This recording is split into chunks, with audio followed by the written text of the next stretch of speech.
All right, let's get right into it.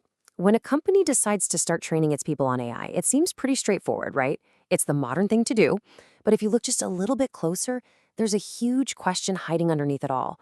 Who is this really for? Are we building this AI to make shareholders happy and drive up the stock price? Or are we building it to create an amazing experience for our customers? And depending on how a company answers that, well, it changes everything. Now, just a quick heads up before we go any further, this is part 6 of a really in-depth 15-part overview based on a research report from Virtualization Options LLC. So what we're talking about today is just one piece of a much, much bigger puzzle. The full report, as you can imagine, goes way deeper. So yeah, let's put that core question right here, front and center.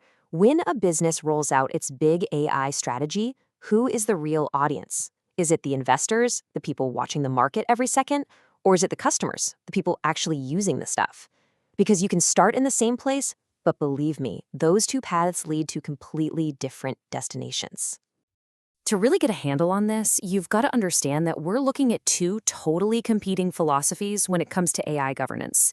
This isn't just about picking the right software. It's about the fundamental mission of the entire company. And this, right here, this slide lays out the two worldviews so clearly. On one side, you've got the shareholder value approach. For them, AI is basically a tool to make the machine run better. It's about efficiency, cutting costs, getting a leg up on the competition, all to maximize those financial returns. But then you have the customer-focused side, and they see AI completely differently. It's more like a bridge. It's a tool to understand people better, to make every interaction personal, and, this is the big one, to build and hold on to trust for the long haul. So let's start with those shareholder-focused companies. For them, the big push for AI governance, it isn't really coming from inside the building. No, it's a huge external pressure, and it's coming from a market that is demanding answers and wants to see how they're managing risk. And when I say pressure, I mean it. This isn't just a slow trickle, it's an explosion. Get this, between 2024 and 2025, just 1 year, the number of AI-related shareholder proposals quadrupled. That's a 400% jump. Investors are no longer just sitting on the sidelines. They're in the game, and they are demanding to know what's going on with AI. And of course, the companies are listening. In direct response to that pressure, 31%, almost a third of big public companies, have created special board-level committees just to oversee AI.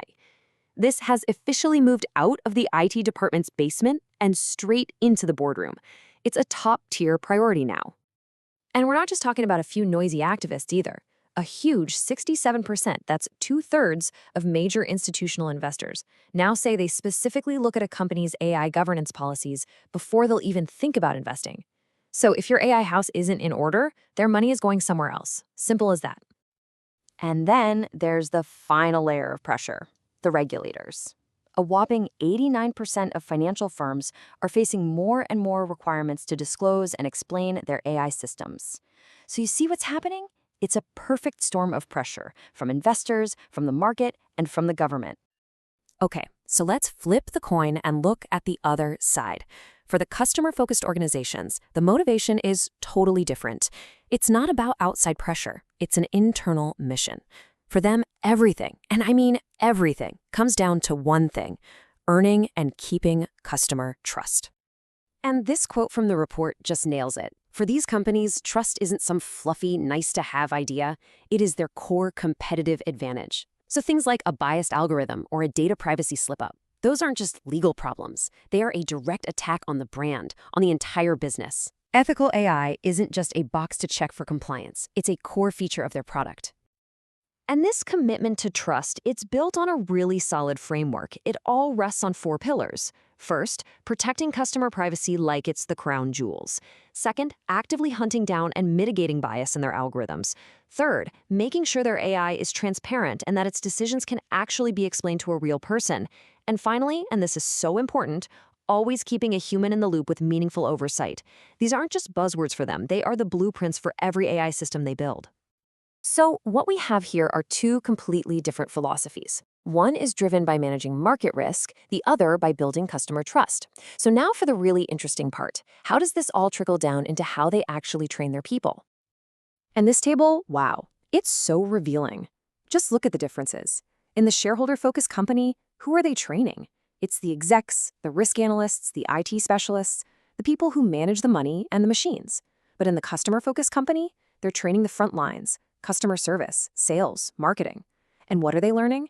The first group is all about ROI, mitigating risk, and automation. The second group is learning about personalization, understanding customer sentiment, and the ethics of AI. And the ultimate goal? For one, it's to protect shareholder value. For the other, it's to build brand trust. They are literally creating two totally different types of AI-ready employees. And this shapes people's entire careers. In a shareholder value firm, the way you move up the ladder is by showing you can make a financial impact. You start by proving you can use AI to make things cheaper or faster. Then you get to lead bigger projects, but only if they have a crystal clear return on investment. You keep climbing, and eventually you're providing the big picture AI vision for the company. Every single step is measured by how it affects the bottom line. Now compare that to the kind of jobs popping up in customer-focused organizations. Just listen to these titles: Customer Experience AI Specialist, Personalization Engineer, Ethical AI Designer. These are not your standard tech jobs. They're these fascinating hybrid roles that require you to be good at AI and good at understanding people. The career path isn't just about money. It's about how good you are at creating a better relationship between humans and technology. So, in the end, what we have are two very different paths, and each is designed to achieve a very different but equally valid strategic goal.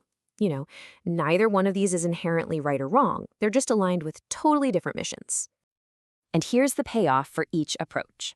The shareholder value strategy, when it works, leads to a strong position in the market, really solid risk management, and a great reputation with investors. Success for them is a healthy stock price. The customer-focused strategy, on the other hand, leads to happier customers, incredible brand loyalty, and just more value from each customer over their lifetime. For them, success is a relationship that lasts. And that brings us to the final question, something to really chew on. As AI gets woven into pretty much every part of our lives, what do you think the biggest long-term risk really is? Is it a threat to a company's bottom line, or is it a threat to the trust that we, as customers and as a society, place in them? How we answer that question? Well, that might just define the entire next chapter of business.